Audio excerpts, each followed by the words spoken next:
Mahakumbh Mahakumbh series के part 4 में आप सभी का बहुत बहुत स्वागत है। आप सभी को मेरा प्यार भरा नमस्कार।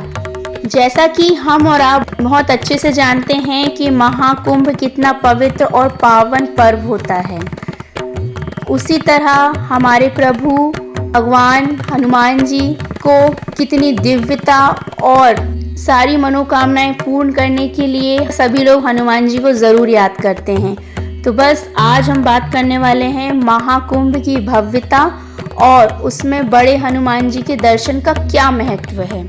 वैसे तो हनुमान जी जो कि भगवान राम के सेवक माने जाते हैं और उन्हीं के नाम से जाना जाता है जय श्री राम। आज हम जानेंगे कि महाकुंभ और हनुमान जी के भव्य दर्शन का क्या महत्व है, आखिर कैसे जुड़ी ये कहानी, कहाँ से आई। तो आइए शुरू करते हैं। बड़े हनुमान जी का तात्पर्य हनुमान जी के विशाल रूप, उनकी भव्य प्रतिमाओं और उनकी महिमा से है। वे भक्तों के बीच अत्यंत पूजनीय हैं और कई स्थानों पर उनकी विशाल मूर्तियां स्थापित की गई हैं। हनुमान जी को उनके विराट रूप के लिए भी जाना जाता है। जब उन्होंने समुद्र लांघा था, लंका दहन किया था या अर्जुन को उनका बल दिखाया था, तब वे अपने बड़े रूप में प्रकट हुए थे। उनकी इसी महिमा के कारण कई स्थानों पर उनकी विशाल प्रतिमाएं बनाई गई हैं, जिनमें से एक है प्रयागराज में बनाई गई भगवान हनुमान जी की मूर्ति, जिन्हें बड़े हनुमान जी के नाम से जाना जाता है। यह मंदिर लेटे हुए हनुमान जी की 20 फीट लंबी प्रतिमा के लिए प्रसिद्ध है।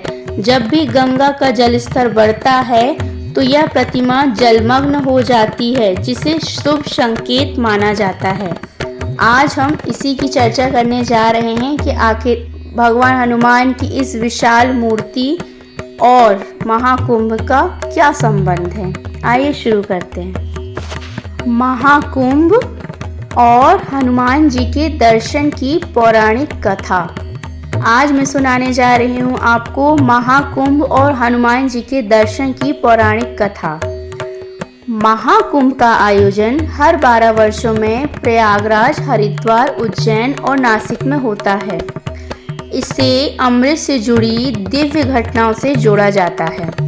वहीं प्रयागराज में संगम तट पर स्थित बड़े हनुमान जी, जो कि लेटे हुई स्थिति पे हैं, जिन्हें लेटे हुए हनुमान जी भी कहा जाता है, उनका दर्शन महाकुंभ के दौरान विशेष महत्व रखता है। आइए विस्तार से इस कथा को जानते हैं। महाकुंभ का संबंध समुद्र मंथन से जुड़ा है। तब देवताओं और दानवों ने अमृत के लिए समुद्र मंथन किया तो भगवान धन्वंतरी अमृत कलश लेकर प्रकट हुए।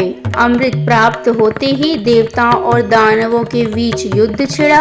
भगवान विष्णु ने मोहिनी रूप धारण कर अमृत को देवताओं को बांटने की योजना बनाई।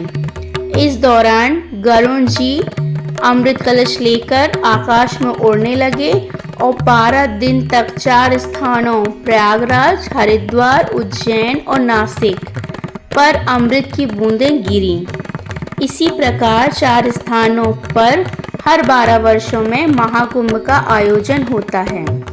आज की जो कहानी है, पौराणिक कहानी, वो है महाकुंभ और हनुमान जी के दर्शन को लेकर। आज की कहानी शुरू करें इससे पहले अगर आपने महाकुंभ सीरीज का पार्ट 1, पार्ट 2 और पार्ट 3 अगर नहीं देखा है तो आप मेरे चैनल पे जाके इसे ज़रूर से देख सकते हैं। आज हम जिस पार्ट की बात कर रहे हैं वो है महाकुंभ सीरीज का पार्ट 4, जिसमें चर्चा हो रही है महाकुंभ में हनुमान जी के दर्शन की। आखिर क्या संबंध है हनुमान जी के दर्शन और महाकुंभ का, आइए जानते हैं। बड़े हनुमान जी का रहस्य। प्रयागराज में संगम के पास लेटे हुए हनुमान जी की भव्य प्रतिमा स्थित है।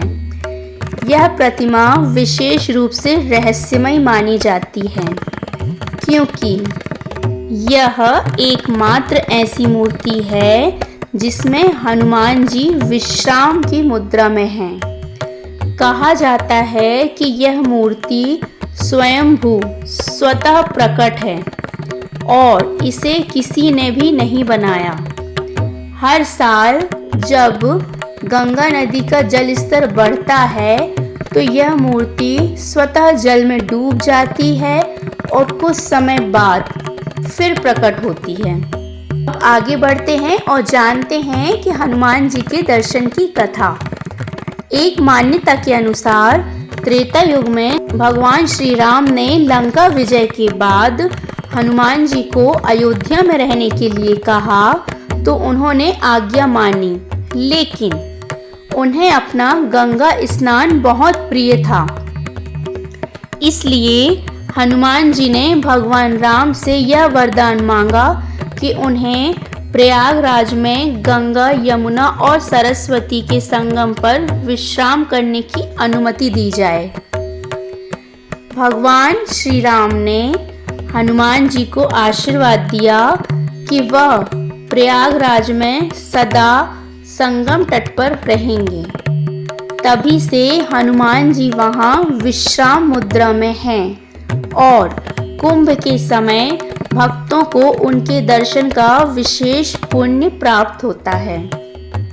कुंभ के दौरान हनुमान जी के दर्शन का आखिर क्या महत्व है, आइए जानते हैं। महाकुंभ के दौरान भक्त बड़े हनुमान जी के दर्शन करना अनिवार्य मानते हैं, क्योंकि उनके दर्शन मात्र से पापों से मुक्ति मिलती है। कहा जाता है कि कुंभ स्नान के बाद यदि कोई हनुमान जी के चरणों का स्पर्श कर ले तो उसके सभी पाप नष्ट हो जाते हैं। इसके साथ ही साथ अकाल मृत्यु से भी उसकी रक्षा होती है। हनुमान जी को अमर माना जाता है, इसलिए उनके दर्शन से अकाल मृत्यु का भय समाप्त हो जाता है। इसके साथ ही साथ मनोकामनाएं भी पूर्ण होती हैं। श्रद्धालु विशेष रूप से हनुमान जी के चरण रज लेकर अपने माथे पर लगाते हैं ताकि उनकी सभी इच्छाएं पूर्ण हों। तो ये थी हमारी आज की कहानी जो महाकुंभ और प्रभु हनुमान जी से जुड़ी हुई थी। आज की कहानी आपको कैसी लगी मुझे कमेंट सेक्शन में लिखकर ज़रूर बताइएगा। और ये था हमारा आज का महाकुंभ सीरीज़ का पार्ट 4। एक बार फिर मैं आपको याद दिला देती हूँ, अगर आपने हमारे द्वारा बनाया हुआ महाकुंभ सीरीज़ का पार्ट 1, पार्ट 2 और पार्ट 3 अगर नहीं देखा है तो आप ज़रूर से देख सकते हैं। और ये था हमारा आज का महाकुंभ सीरीज़ का पार्ट 4। मैं आपसे अगले वीडियो में मिलूंगी महाकुंभ सीरीज़ के पार्ट 5 में। अब हम बात करते हैं कि हमने इस कहानी से क्या जाना और क्या सीखा। महाकुंभ और हनुमान जी के दर्शन का गहरा संबंध है। कुंभ के दौरान संगम में स्नान कर हनुमान जी के दर्शन करने से अद्भुत आध्यात्मिक लाभ मिलता है। यह अवसर केवल 12 वर्षों में एक बार आता है, इसलिए इसे पवित्र और अत्यंत शुभ माना जाता है। तो ये थी हमारी आज की कहानी जिसमें हमने महाकुंभ और भगवान हनुमान जी के भव्य दर्शन के बारे में जानकारी प्राप्त की। अगर आपको आज का वीडियो अच्छा लगा हो तो प्लीज़ इसे लाइक कीजिए, अपने फ्रेंड के साथ शेयर कीजिए और मुझे कमेंट सेक्शन में लिखकर बताना ना भूलिए कि क्या आपने ये कहानी पहले भी कहीं सुनी थी या आज आप पहली बार ये जानकारी प्राप्त कर रहे हैं। तो मिलती हूँ आपसे नेक्स्ट वीडियो में महाकुंभ सीरीज़ के पार्ट 5 में। तब तक के लिए बाय बाय, टेक केयर।